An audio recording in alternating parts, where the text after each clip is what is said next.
So in this session, we are going to discuss about the UN classification of hazardous material and some aspects like instrumentation in safety in chemical industry. So in the previous session, we have discussed about the material safety data sheet, and in the material safety data sheet, the points is UN classification, EDR number, HASCAP number, etc. So all the abbreviations are there, and for that purpose, I'm going to continue the discussion of the same, that is of UN, in this session, right? So what exactly this UN? UN is nothing but the United Nations. So United Nations decided the classification of hazardous material. Then what are the safety aspects in the chemical industry while handling this hazardous material, and what are the criteria for siting and layout of chemical and petrochemical plants? What is the plant area classification? What are the instrumentation techniques for the safe operating operations? And some possible questions. So these are the contents of this PPT or presentation.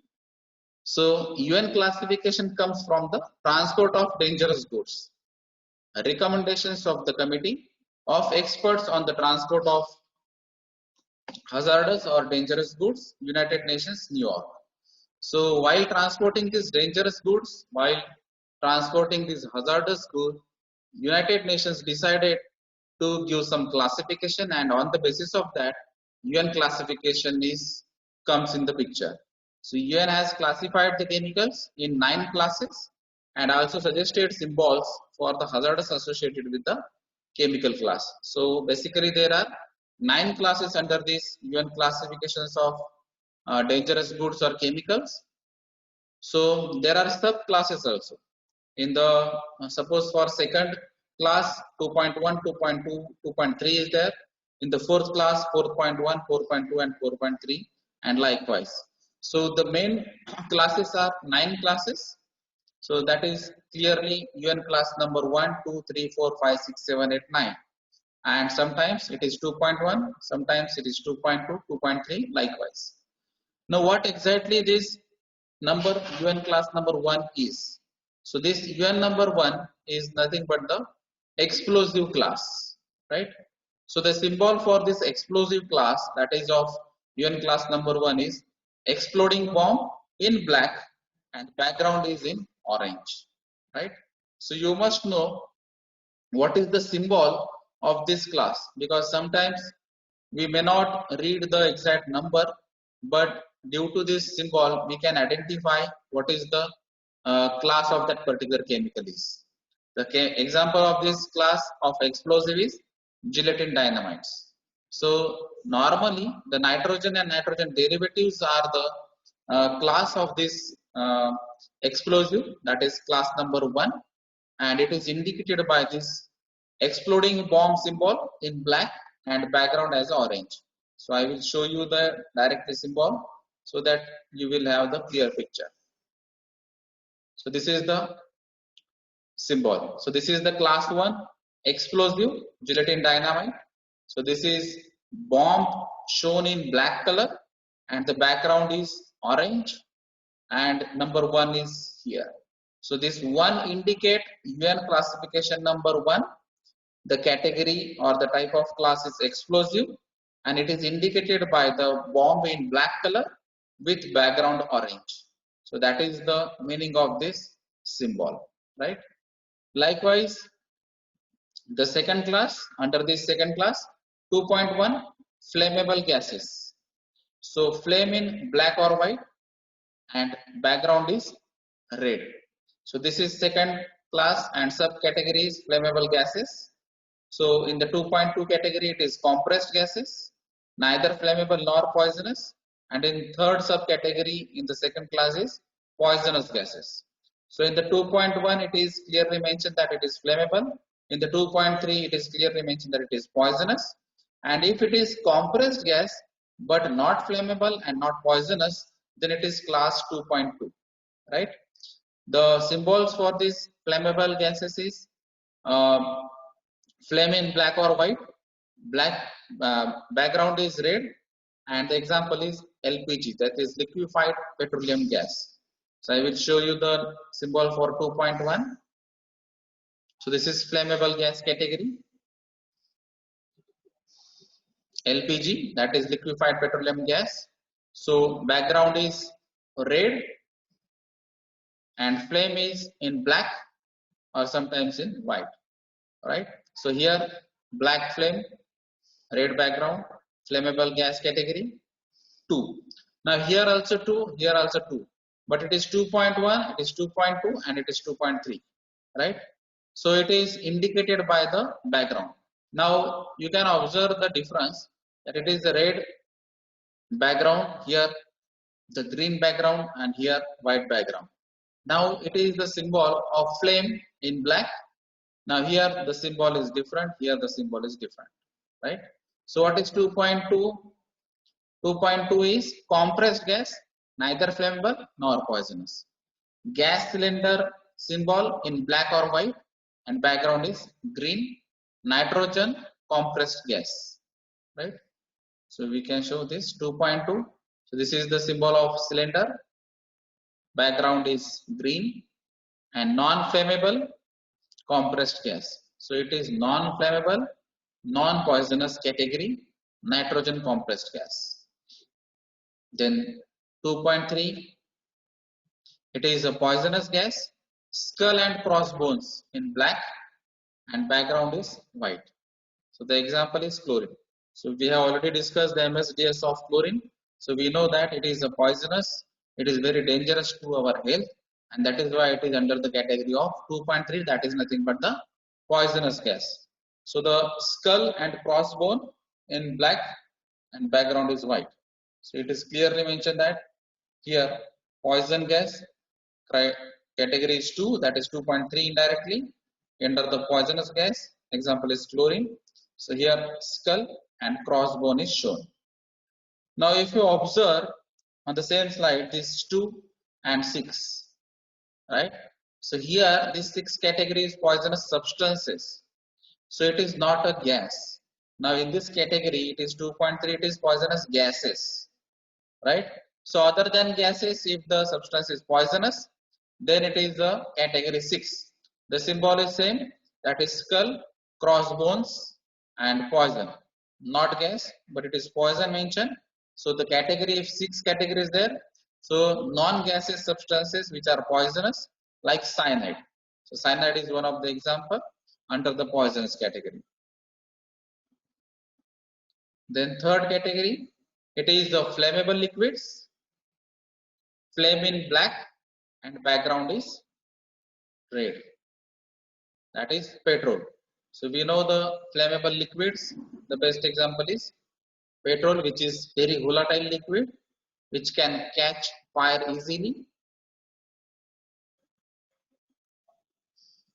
So this is third category, flame, black color, red. Now you can observe the category 2.1 and 3. It is the background and symbol is same, but the class naming and class number is different.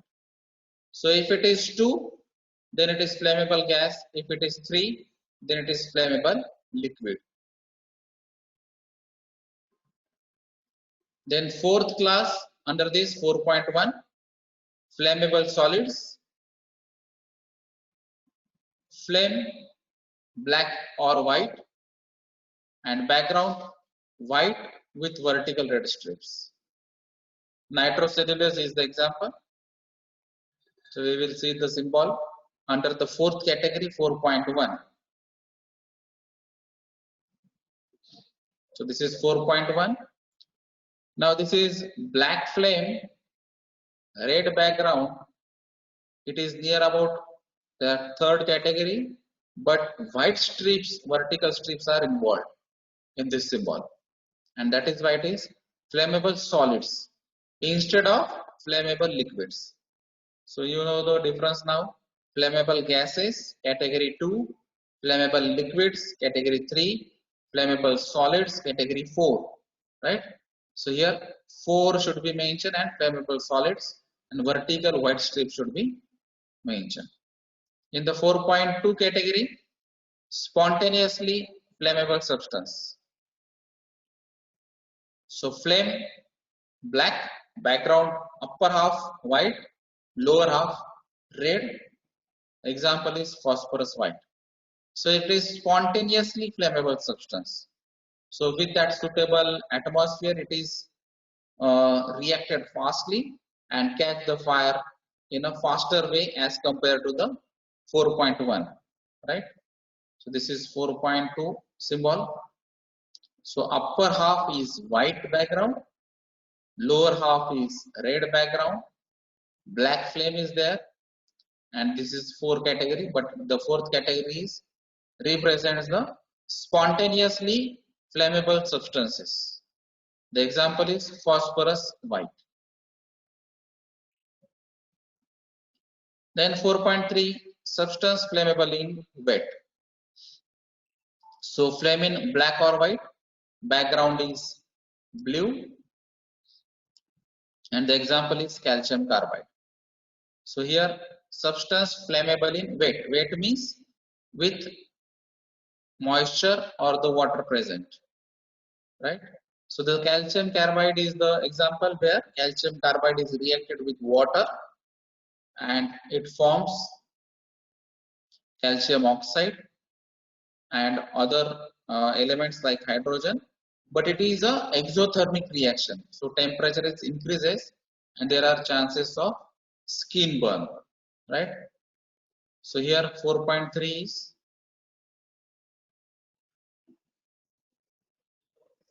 this is the blue color symbol. Background is in blue. Black flame is there. Dangerous when wet. And 4 number class. So example is given calcium carbide. Then 5 number class, that is 5.1, oxidizing substance. So flame over circle background and background is yellow. So the example is nitrate. So 5.1, oxidizing substances. So it reacts fast and gives us the nascent oxygen. So this is 5.1. Background is yellow. Flame with circle, oxidizing agent, and class number 5. So it is 5.1 category and example is nitrate, right? So if the second organic peroxide is category, then only name is mentioned, other things are same. Yellow background, flame with circle, 5 number, but the name is changed. Now oxidizing agent here in the 5.1, in the 5.2 it is organic peroxides. And 6th number we have already discussed that it is a poisonous substance like cyanides, white background, skull and crossbones in black. So this is poisonous substance, skull and crossbones, cyanide. Now 7th is radioactive substances. So segments of a circle, lettering of class label should be in black or white, 5 mm thick, prescribed in Radioactive Act 1967. So all the radioactive substances are listed in the Radioactive Act 1967 and the symbol is like this. So the upper portion of this symbol is in yellow, lower half in white, radioactive is mentioned, 7 number is mentioned, and this fan type, that is segments, in black is mentioned. So it is radioactive substances prescribed by the Radioactive Substances Act 1967. Then 8th category, that is corrosive substances, liquid spilling from test glass tube, that is the symbol. Background is upper half white and lower half black. The example of this corrosive substance is sulfuric acid. So this is the category. Upper half background is white, lower half is in black, and the spilling chemicals from the test tube is the symbol. So that is corrosive substances or chemicals, and category is 8. The ninth class is mixed class. The symbol is cross bars with red and black with naming dangerous. So this is the mixed class, which is the chemicals which are not mentioned or covered under the above 8 classes, and that class is ninth class. So this is the cross bars now, horizontal bars, dangerous goods, mixed class. Right? So these are the different classes under the United Nations. So here the chemical is classified or dangerous goods is classified in the 9 categories. So these are the details of class, subclass, symbols and examples. Right? So this is the best presentation where you can understand the class number, what is the type of class with examples and their symbols, and likewise the classes and subclasses are presented. Then what are the safety points or aspects in the chemical industries? So generally, when chemical industry is the main picture, then there are raw material, intermediates, final products, waste product, bioproducts, and some process equipments are there. So normally, when we are assuming the chemical industries, there are unit operations and unit processes. Unit operations means there are physical operations like size reduction, cutting, grinding, etc. And some unit processes like distillation, that may be crystallization, that may be adsorption, etc.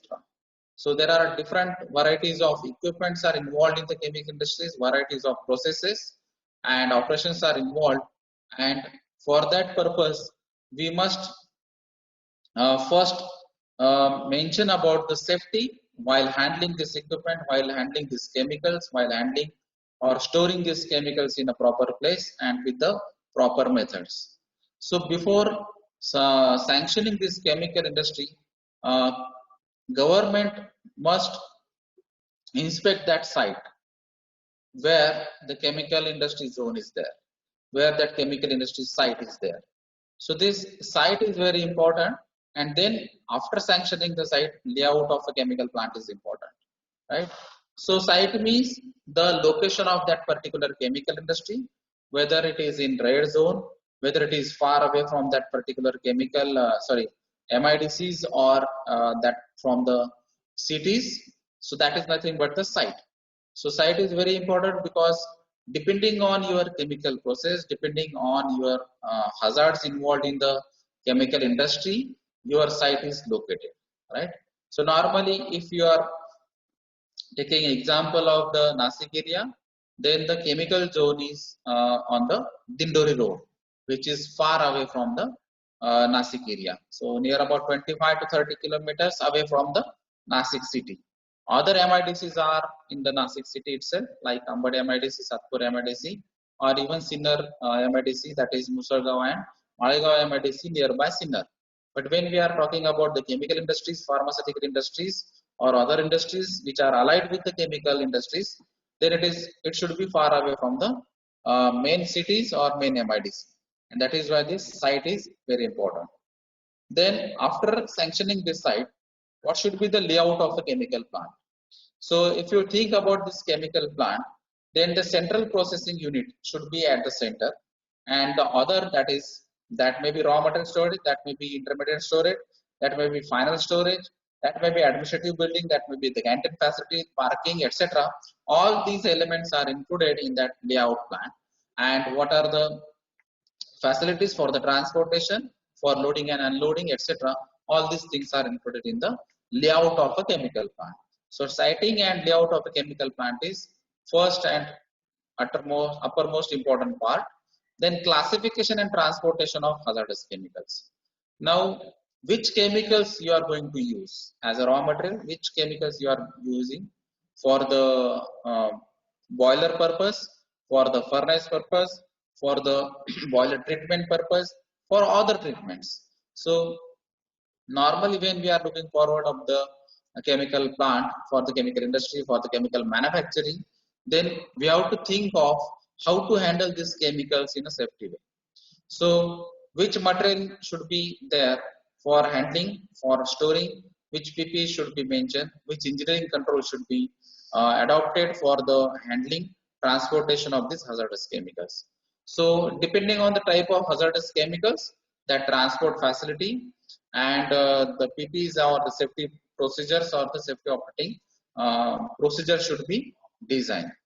Then storage and handling of hazardous substance, I already mentioned which type of material, that may be plastic drums, that may be metal, that may be mild steel, that may be stainless steel.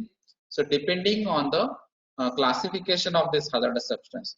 So normally if you are looking in the pharmaceutical and food industry, so stainless steel, that is SS104, 114, 116, etc. are used to store, to process, to pack the food or pharmaceutical elements. But when we are handling the bulk drug units, then normally the mild steels are used for the making or producing the equipments, right? Then safety in explosive, when the hazardous substances or chemicals are of explosive nature, then what are the limits of this explosive? That is lower explosive limit, upper explosive limits, and other categories. What are the precautions should be mentioned to that explosive? Should be think of, and then only we have to handle that explosive. Then pipeline safety. So what is the material of construction for that pipeline? What is the diameter of that pipeline? What are the characteristics of that pipeline? Whether it should contain that anti-corrosive paints, whether it should contain other chemicals to avoid the direct attack of that chemicals which are handled in the pipelines. What should be the flow rate? What are the walls and fittings arrangement in that pipeline, etc.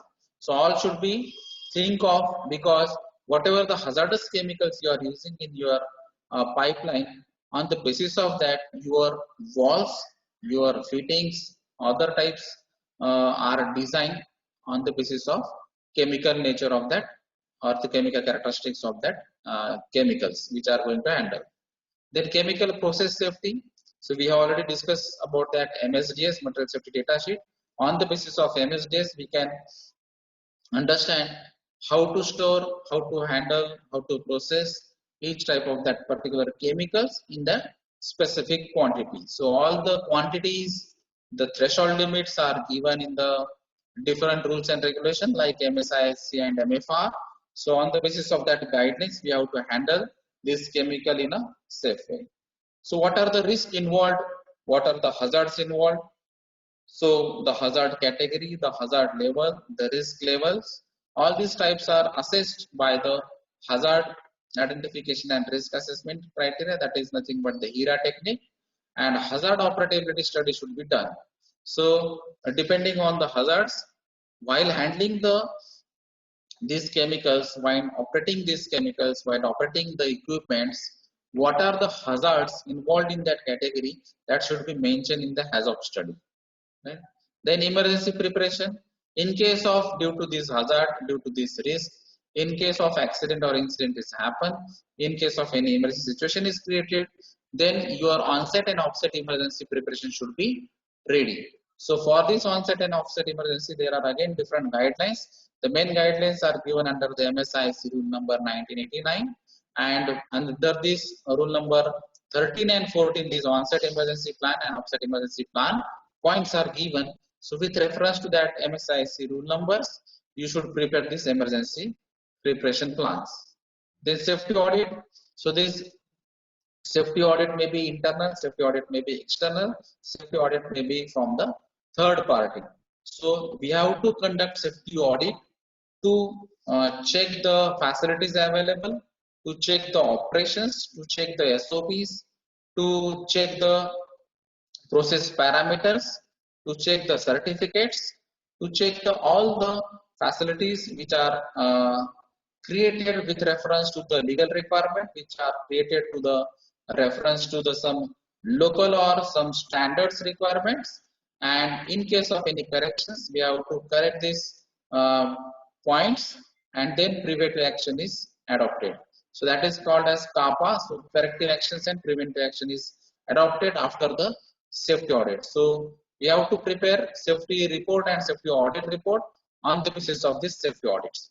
So all these things are involved, generalized in the safety in chemical industries. So it is already mentioned that what is site and layout.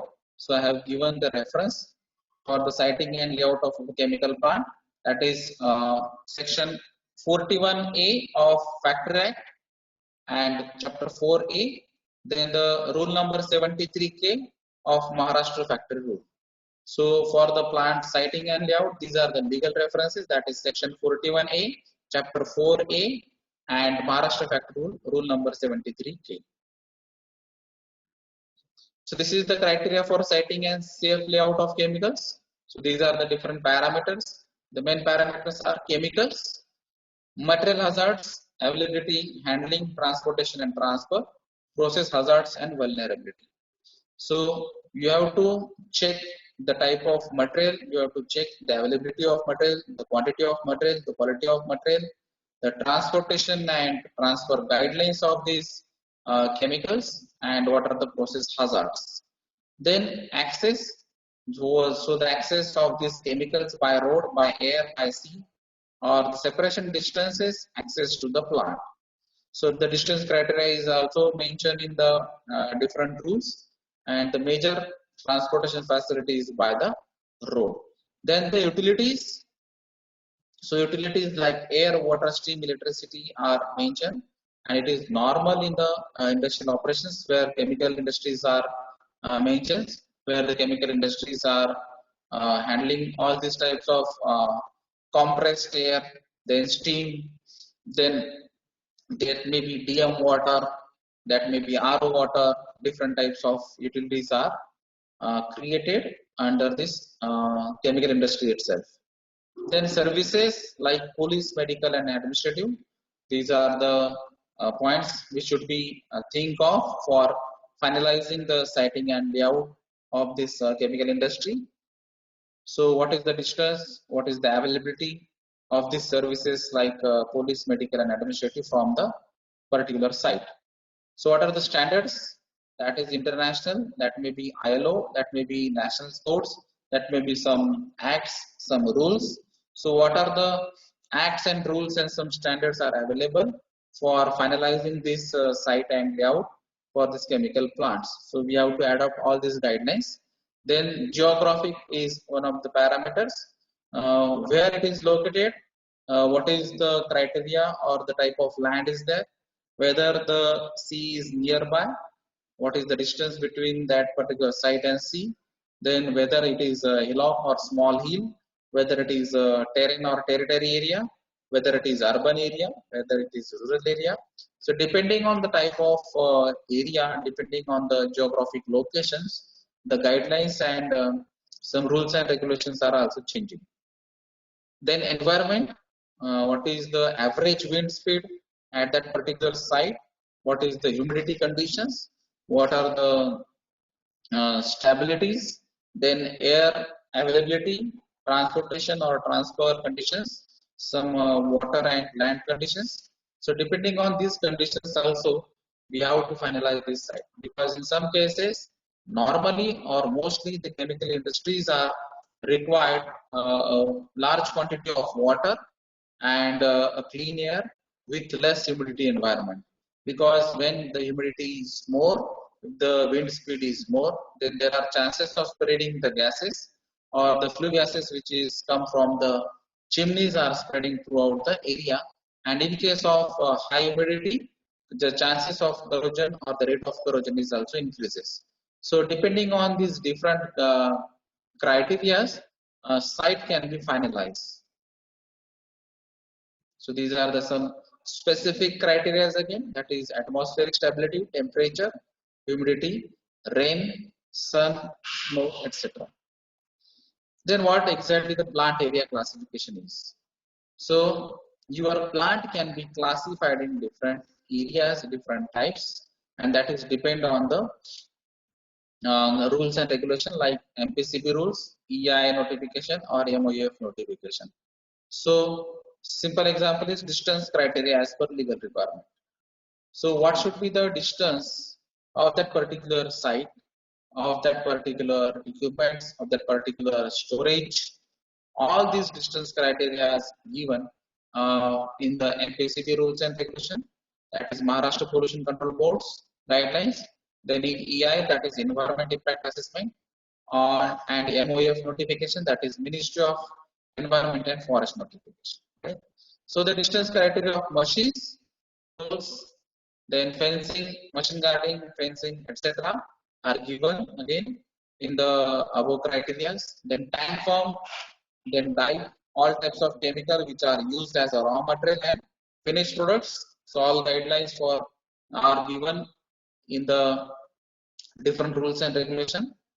Then electrical access utilizes or utilities like drinking water, plant waste water, sewage waste water, chemical waste water, streams, rainwater, rain harvestings. So how much quantity you are going to use, how much quantity you are required, and from which sources it is fulfilled. So the drinking water facility maybe we have to follow the IS guidelines like IS 10500. Then some wastewater guidelines, then sewage wastewater guidelines from the MPCB. It is already listed out, and some other guidelines are available for rainwater harvesting to save or conserve the water energy. Then DG set, then shop floor, administrative building, medical facilities, health center, all these different facilities are available under this plant area classifications. So these are the different elements under this plant area classification. And then what is the instrumentation for safe operating operations? So instrumentation is nothing but the instruments which are used to control the parameters like flow rate, that may be temperature, that may be pressure, that may be level, etc. So to control all these parameters, we have to use some instruments like temperature measuring instruments like thermopile, thermocouple, thermometers, then pyrometers, etc. Then for the pressure conditions, the pressure gauges, that may be C-type Gordon tube, that may be digital sensors and other types. Then for the flow measuring, that may be orifice meter, that may be venturi meter. So all these types of parameters can be measured with the help of some instruments, and to control the parameters to conduct the operations in a safe way, we have to use this instrument. So that is nothing but the instrumentation for safe operating operations. So some operations are involved, like suppose if you are taking the examples of boiler, then there are some mountings and accessories on the boilers. In that again, the deadweight safety valve or spring loaded safety valve or lever safety valve is involved. Then fusible plug is involved. Then lever indicator is also involved. Then pressure gauge is also involved. So all these instruments are used to protect that boiler from the maximum limits of the pressure, temperatures, level, etc. So to protect that boiler from the any type of incident or accident or explosion, we have to mount that instruments on the boilers. So this is one of the example. Some points are chemical industry basic reactions depend on the mole to mole basis. So normally when we are talking about the chemical industries, we are talking about the chemical reactions, we are talking about the chemical manufacturing process. So normally it is mole to mole basis. Suppose for example, methane plus chlorine. So CH4 is 1 mole, Cl2 is 1 mole, and then we are going to produce CH3Cl plus HCl. So CH3Cl again 1 mole and HCl is also 1 mole. So we are not talking about the grams and kgs when we are talking about the reactions in the chemical industries. But when we are handling these chemicals, we are talking in terms of grams and kgs and tons. So we have to convert these moles into kilojoules or kilograms or grams or tons, right? So how to handle this? So we have to handle these types of chemicals with some measuring instruments, use of measuring raw materials, some safe transfers, So we have to adopt some pipelines, we have to adopt some vessels, we have to adopt some conveyors, etc. So normally 30 to 35% part of the chemical industry is of pipelines only. Then safe charging in closed vacuum systems.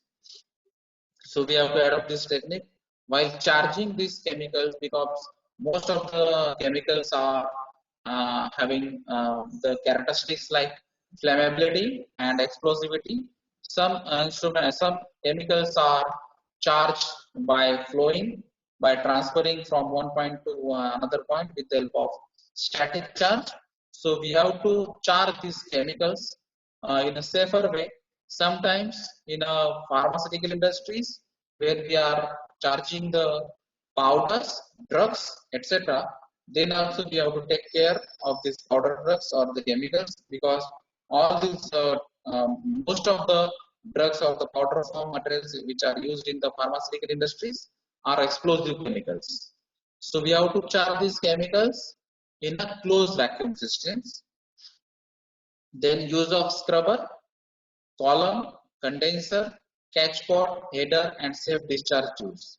So we have to adopt these techniques to neutralize some of the chemicals which may be present in the flue gases, which may be present in the outlet of the gases, maybe outlet of the wastewater or the water or as a effluent. So we have to use these columns or scrubber systems and all other systems to neutralize these chemicals, at that level which is sanctioned by the NPCB. Use of appropriate gauges, walls and trips. So we have already discussed about these gauges, walls and trips. So there are different types of walls like gate wall, globe wall, non-written wall, diaphragm wall, etc. Then some trips means mainly their steam traps are also used to trap the steam, and gauges means some pressure gauges, temperature gauges, etc. are used. So we have to measure, we have to control these parameters, we have to control and measure some parameters like temperatures, flow rate, volume, level, pressure, etc. So in case if the level is more, which we have decided, if the level is very low, or if the pressure is increases, or if the pressure is very low, then some alarm system, some interlocking auto control system should be adopted. So all these points are included in the instrumentation for safe operating operations. So some sophisticated or latest technologies and some softwares are involved in these instrumentation parts like PLC, DC systems, that is program logical control, and distributor control systems are included nowadays in the chemical industries, where we have to handle many chemicals, we have to handle different parameters, and lot of equipments are also included.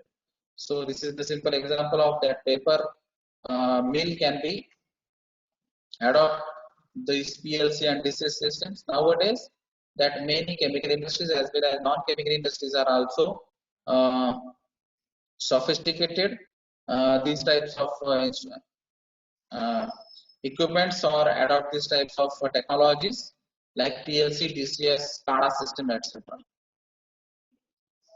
Okay. So these are the some points where you can understand what exactly the UN classification is. Then what is the parameter? What are the parameters of safety in chemical industries? Then some points like instrumentation, instruments in chemical industries. What is meant by siting and layout? What should be the siting and layout? What are the parameters involved in deciding that siting and layout? Right. So if you want to ask any question related to this, you can ask.